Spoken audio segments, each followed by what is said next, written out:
Godzilla X Kong has completely taken the box office by storm and has made almost $200 million within just 2 days of its theatrical release. And it totally deserves all the love and attention it is getting because the movie is easily one of the greatest monster movies ever made, and I probably love this movie even more than I love my girlfriend. I know a large section of critics and haters are having a really tough time witnessing the success and rise of the greatest cinematic universe, aka the Monsterverse, and they are like, "But Godzilla X Kong is such a stupid movie. We want a really dark Godzilla movie where we have to increase the brightness of our screen to see what's going on. This movie is for small kids and it only wants to sell toys and action figures. She-Hulk and the Marvels are the greatest movies in the entire history of humans.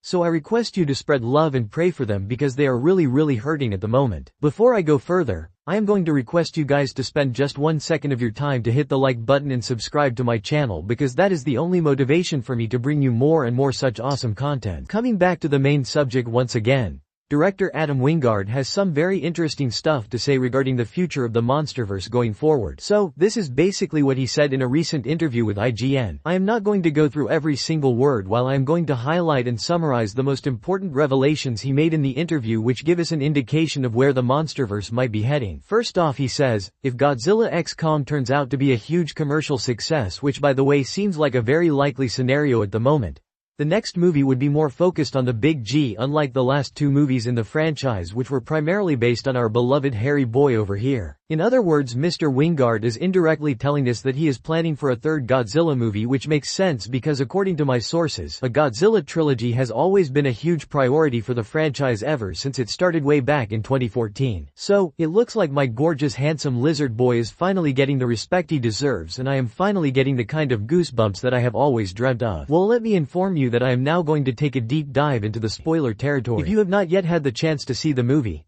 I request you to leave the video for now and come back here again once you are done experiencing this epic roller coaster ride called Godzilla X Kong: The New Empire. With that little warning out of the way, let us get back to our discussion again. In one of the scenes from the movie we get to know about the existence of a certain titan who is known by the members of the EV tribe as the monster who ate a star. A lot of fans are speculating that the monster in question is Space Godzilla from the Toho Kaiju universe. Fans are also speculating that he might be the next big antagonist within the Monsterverse. I am extremely sorry to disappoint you, but that is actually not the case because the monster in question here is an ancestor of the Big G himself, known as the GODZILLA Halawa. This was confirmed in the official movie graphic novel for GVK, where this particular Godzilla ancestor according to EV mythology is believed to be a monster that existed before the Great Titan War and was extremely greedy for power. To satisfy his hunger for power, this wicked ancestor of the Big G went on to consume power from the Earth's core, which is believed to be the source of power for all lifeforms within the hollow Earth. Before he could consume the entire core, an entire army of apes interfere and fight back. These apes actually were the ancestors of our very own hairy boy, and after an intense hard-fought battle they somehow managed to defeat Mr. Halawa before throwing him in one of the portals inside the hollow Earth, where he is believed to be trapped in some kind of an endless void even to this day. This historical event has in fact been teased in one of the promotional graphic novels for GVK. In one of the EV temples, there was this cave painting where we can see a team of Kongs trying to fight Mr. Halawa. This handsome gentleman over here with his giant pair of wings. At the moment, no one except the ancestors of the EV tribe knows whether or not Mr. Halawa actually had a giant pair of wings or if it was in fact Mothra riding on his back. As a matter of fact, the wings could also just be an over-exaggeration, as the EV tribe considered him to be a supernatural demonic entity who basically tried to wipe out their entire civilization. So long story short, the theory that Space Godzilla is the one who consumed a star is just as true as the popular belief that Batman has in fact never killed anyone in his entire freaking life. Having said that,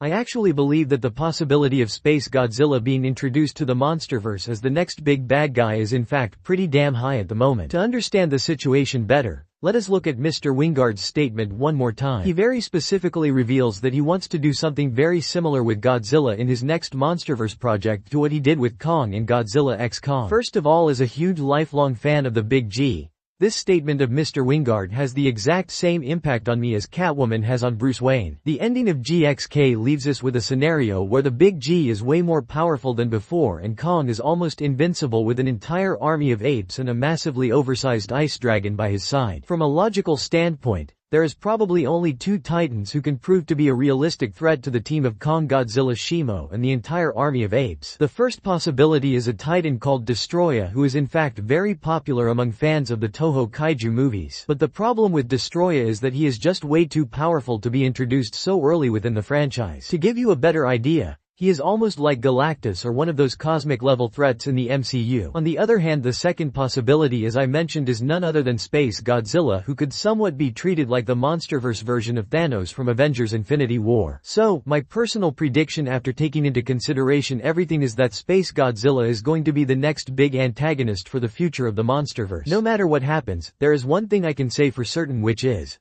the future of the Monsterverse looks brighter and more promising than ever before. And that makes me even happier than Homelander when he sees a bottle of milk in front of him. So that is all I had to share with you in this video. Let me know your own thoughts on the future of the Monsterverse after Godzilla X Kong in the comments down below. And please do not forget to like this video and subscribe to my channel. Thanks for watching. Have a great day.